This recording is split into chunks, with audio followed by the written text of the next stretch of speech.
It has been 3 days since my episode at the office. I have not experienced anything similar since, and the memory is already slipping my mind. The phone rings. Someone on the other side explained that I needed to go to the stadium and see the artist before the show. My first time inside the arena after months. Can't say I missed the halls within the building and memories connected to it. During the return, the entire drive through the city, I sit silently in the back seat. Any out of hours calls is an inconvenience, however, rarely they go from the bottom right to me. The shiny surface swallowed the limousine as we entered the not so glamorous guts of the arena. Passing the queue on my way, I noticed the lack of interest. In the number of seats, people from the line will disperse, signaling yet another decrease in viewership. I dread the day my superiors call me to cancel the show. My pony needs to learn a new trick to attract more people. An employee I know by name but not by face waited until the car stopped and approached the door. I hear the man talking but struggle to focus on the words coming out of his mouth. Overwhelmed by the strange nostalgia, I suddenly fear the stadium corridors could become my life again. Unless I come up with a twist that gives me more time, a second breath for the show. She has been here for a while. Apparently she got in through the staff door, but nobody uses this area as often, so we didn't notice her, until now. I snap back to reality and grasp the scattered information my brain retained. How old is she? Does she talk? Have you contacted anyone about this? She doesn't look older than 10, has not said a word and seems frightened. You are the first to know, was the response. By now we have walked into the intestines of the construction, and I recognize that even to me these parts are mostly foreign. The arena was an ambitious project. It never required the number of staff the original blueprint planned for. Many areas, therefore, were rarely visited, even during the peak of the show. Finally, behind another door, I see a girl sat on the floor in a small room. She looked up when we walked in, and for a moment she appeared to be studying my face before she returned to playing with her laces with one hand and clutching a blue backpack with the other. Cold sweat poured over my body, noticing the poorly lit, familiar face. I'm at a loss. If it was an adult, we just escort them back on the street, but can we do the same thing with a little girl? I tried everything, but she just won't speak. I ignore the concerns and feel my forehead shifting under the tornado of thoughts and possible outcomes. Finally, I speak.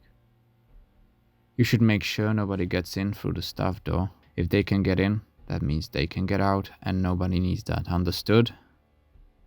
I noticed my voice sounding cold, and the man beside me looked up surprised. Already on it. The locks have been changed and everybody has been assigned a new key. We also reinforced the hinge so the door closes fast and won't stop for anyone. It must be authorized again before it opens. He hesitates for a moment. What about her? What has she seen? I reply with a question. It was a question that needed to be asked, yet I knew he hoped it would not happen. You're not sure? We found her in the common room, but she must have walked past all the preparation rooms and training halls to get there. As you know, many doors have been removed. We also realized that she was behind the recent disappearing food. We are still going through the CCTV footage, but she has been here for at least a couple of days. She must have seen pretty much everything.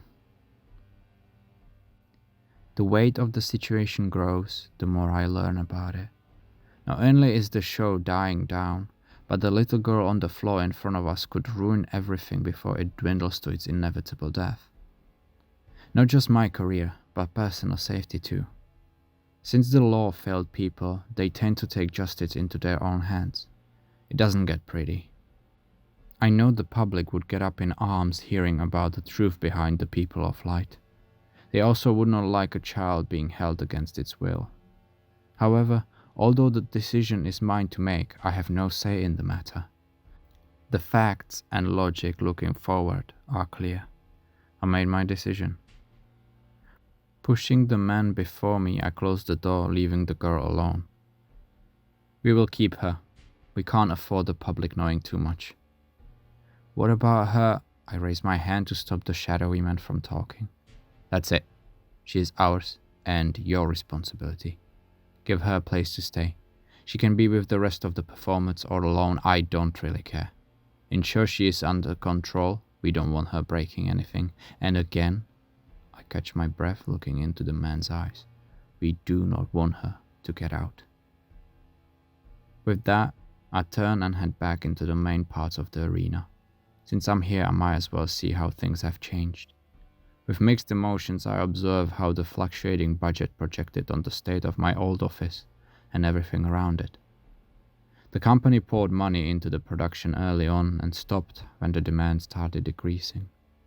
Walking around, the man, whose name I now refuse to use out of principle, keeps his distance behind. I know he is watching me. I have asked him to re-evaluate his morals a few times since he replaced me.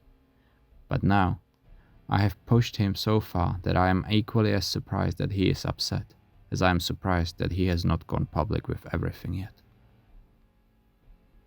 Level after level, room after room, no privacy and little changes.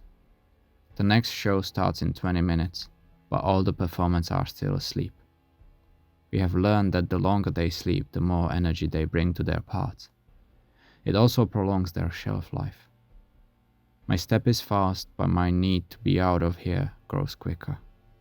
I give up and turn around before reaching the end of the self-guided tour. I don't need to see everything. Frankly, it became surprisingly easy to pretend none of this was happening from the office in the company's main building. As if I was able to disconnect myself from all the silent rooms and empty faces that now re-entered my reality. I made a decision that might haunt me, but the fear of failing is stronger, so much stronger. I can't go back to running around these corridors. As I reach for the door leading to the waiting car, I turn to the man who almost religiously maintained his distant position behind me. I know he expects me to say something, probably hoping to retract my orders from earlier, but I am committed. I do not see a way back anymore. The show is winding down. The company is already curating things to replace my residency in the arena. I need to give it a shot. I will be back in a week, get her ready, and find someone similar age to join her. Pardon me? The man replied, but I know I do not need to respond as I watch the transformation of his face before me. Ahead of the employees' protest, I leave through the door and firmly close it behind me. I had never involved children before, perhaps because they became so precious due to the high mortality in the city. It, however, is an opportunity and a desperate attempt, and I will do whatever I can to keep my position and lifestyle.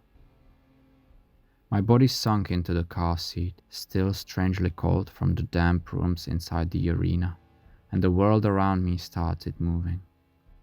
Soon, however, I noticed it was not moving in the expected direction. The streets disappeared, and I continued to sink deeper into the leather, digging into the ground in a small cocoon. A familiar feeling of confusion and weakness poured over me. Then the lights went out.